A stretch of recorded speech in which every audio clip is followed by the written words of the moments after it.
વાસ્તુ પુરુષાય નમો નમઃ. નમો નમઃ. તમારા બધાનું સ્વાગત કરું છું આધ્યાત્મિક મહાશક્તિમાં.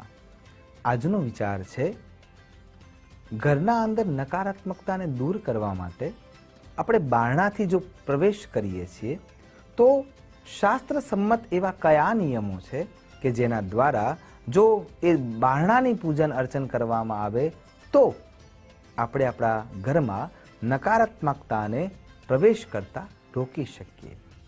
ઘરને જો શાસ્ત્ર દ્વારા સુસજ્જિત કરવું હોય તો એના માટે ઘણા બધા ઉપાય છે, પણ સૌથી પહેલો ઉપાય શું લેવો જોઈએ? ઘરના અંદર પ્રવેશ કરવાનો. એટલે સૌથી પહેલું છે બાર શાક. દરવાજાના અંદર પ્રવેશ કર્યા પહેલા આપણે એવી કઈ ક્રિયાઓ કરી શકીએ છીએ કે જેના દ્વારા વાસ્તુદોષ નિવારિત થાય છે અને ઘરના અંદર ઉર્જા ઉત્તમતા સાથે પ્રવેશ કરે છે અને ઉત્તમતા સાથે ત્યાં સ્થિર થાય છે. તો સૌથી પહેલા જ્યારે આપણે પૂજન અર્ચનનો વિચાર કરતા હોઈએ ત્યારે દરરોજ સવારે બેન દીકરીઓ દ્વારા ઘરના ઉમરાની પૂજા થતી હોવી જોઈએ. સવારે પ્રાતઃકાલે ઉઠીએ છીએ ત્યારે સૌથી પહેલા કરાગ્રે વસદે લક્ષ્મી કરમૂલે સરસ્વતી કરબદ્ધે તો ગોવિંદમ પ્રભાતે કરદર્શનમ એ શ્લોક દ્વારા આપણે શુભ સવારની સંકલ્પના આપીએ છીએ. ત્યારબાદ જમીન માતાને હાથ અડાડીને સમુદ્ર વસને દેવી પર્વતાસ્તન મંડલે વિષ્ણુપતિ નમસ્તુભ્યમ પાદ સ્પર્શ ક્ષમસ્વમે એવી પ્રાર્થના કરીને આપણે પેલો પગ મૂકીએ છીએ. ત્યારબાદ સ્નાનાદિક કર્મ કર્યા પછી ઘરની બેન દીકરીઓ જે છે એમને ઘરના બાર બાજુમાં બેસીને એ ઉમરાને પાણીથી ધોવો જોઈએ, સાફ કરવો જોઈએ. એના ઉપર કોઈ પણ જાતનું કચરાનું દ્રવ્ય ના રહેવું જોઈએ અને સાફ કર્યા પછી ત્યાં સૌથી પહેલો સ્વસ્તિક દોરવો જોઈએ કંકુથી.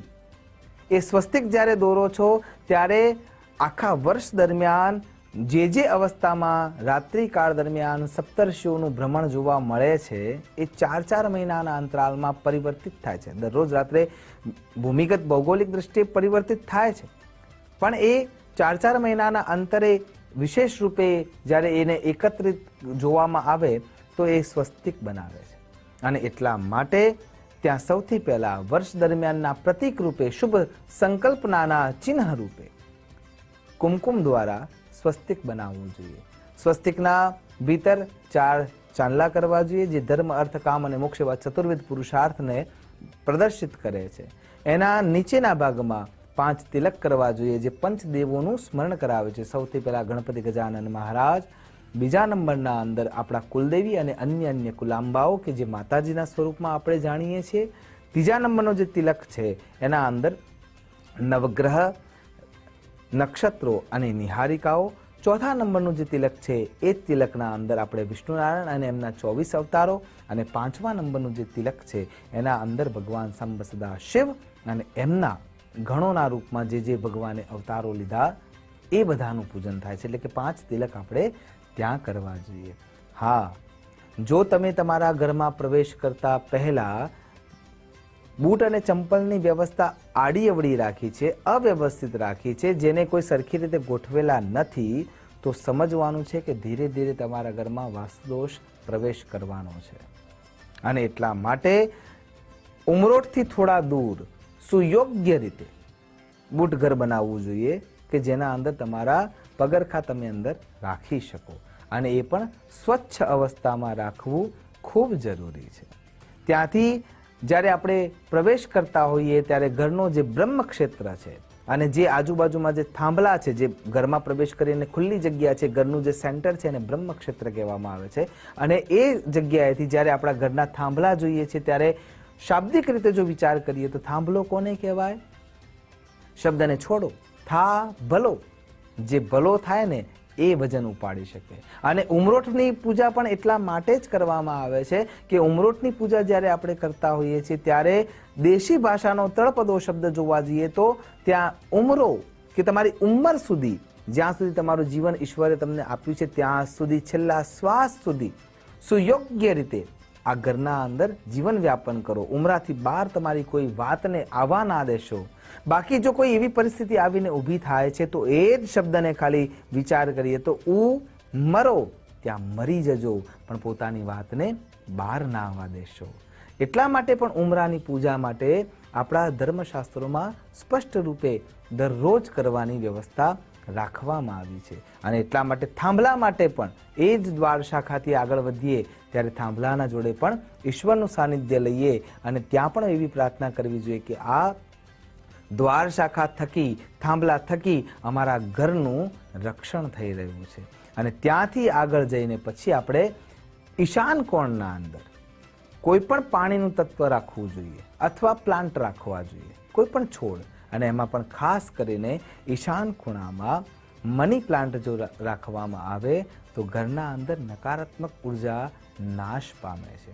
અને ઈશાનમ સર્વ વિદ્યાનામ, ઈશાન એવી વિદ્યા છે, ઈશાન એવી દિશા છે, ઈશાન એવી શક્તિ છે કે જે પાણી દ્વારા ચાલે છે. અને એટલા માટે ઈશાન કોણમાં વાસ્તુદોષના નિવારણ હેતુ પાણી થકી કોઈ પણ એવું પાત્ર, ખાસ કરીને કાચની કોઈ બોટલ હોય તો એના અંદર મની પ્લાન્ટ રાખવો જોઈએ. આ પ્રમાણે નીતિ નિયમ સાથે ધીરે ધીરે તમે એ કાર્યને આગળ વધારશો અને ઉમરાની પૂજા અર્ચના કરશો, ઘરના અંદર સ્વચ્છતા રાખશો તો તમારો વાસ્તુદોષ ઘણા અંશે નિવારિત થઈ શકે છે. હા, ઘરના બાલ્કનીના ભાગમાં જ્યાં સુયોગ્ય જગ્યા છે, જ્યાં ચોખ્ખી જગ્યા છે, ત્યાં તુલસીજીનો ક્યારો હોવો ખૂબ આવશ્યક છે. શાસ્ત્રો સ્પષ્ટતાથી એવું કહે છે કે જે ઘરમાં તુલસીજીનો ક્યારો નથી એ ઘર સ્મશાન ભૂમિ સમાન કહેવાય છે. અને એટલા માટે ઘરમાં તુલસીજીનો ક્યારો ચોક્કસ હોવો જોઈએ. ક્યારો રાખવાની જગ્યા કદાચ ઓછી પડે એમ હોય તો કોઈ છોડ તો રાખવો જ જોઈએ કે એક નાના કુંડામાં એક છોડ રૂપે પણ તુલસીજીને આપણે વસાવવા જોઈએ, વાવવા જોઈએ, રાખવા જોઈએ અને એના નિયમો પાલિત કરવા જોઈએ. તો પણ આપણા વાસ્તુદોષનું નિવારણ સરળતાથી થઈ શકે છે. જ્યારે ઘરમાં પ્રવેશ કરીએ છીએ ત્યારે જે પગલુછણિયા છે એને પણ આપણે બહુ બધા કલર મિક્સ થયા હોય અને પછી જે પગલુછણિયું તૈયાર થયું હોય એવું પગલુછણિયું આપણા ઘર માટે યોગ્ય નથી. કોઈ એક ચોક્કસ રંગનું પગલુછણિયું જ આપણા ઘરના આગળ હોવું જોઈએ અને એ પણ સ્વચ્છ અવસ્થામાં હોવું જોઈએ. હા, વપરાશતાના કારણે બગડવાનું તો છે જ, પણ પછી એને સાફ રાખવું તે આપણી જવાબદારી થાય છે અને ત્યાંથી જ રોગોનો પ્રવેશ આપણા ઘરમાં થતો હોય છે. એટલા માટે એના ઉપર પણ આપણું ધ્યાન હોવું જોઈએ. એટલે ઘરમાં જ્યારે પ્રવેશ કરીએ છીએ ત્યારે એ પગલુછણિયું સ્વચ્છ હોવું જોઈએ. દ્વાર શાખા એટલે કે દ્વાર શાખાના નીચેના ભાગમાં જે ઉમરોટ છે એ પૂજિત કરેલો હોવો જોઈએ. થાંભલાના નજીક તમારું ઈશ્વરનું સાનિધ્ય હોવું જોઈએ. ત્યાંથી બ્રહ્મક્ષેત્ર ખુલ્લું હોવું જોઈએ અને ઈશાન કોણના અંદર પાણી દ્વારા કોઈ પણ એક પ્લાન્ટ હોવો જોઈએ. આ રીતે જો થોડા નિયમોને પાલિત કરીએ છીએ તો વાસ્તુદોષ નિવારણ થાય છે અને ઘરના અંદર નકારાત્મક ઉર્જા આવતા રોકાય છે. આશા કરું છું ભગવાન વાસ્તુનારાયણ તમારા સૌની મનોકામના પૂર્ણ કરનાર બને, વાસ્તુદોષથી આપણે સૌ બચી શકીએ એ જ અભ્યર્થના સાથે નમો નમઃ. અસ્તુ સદા શિવોહમ.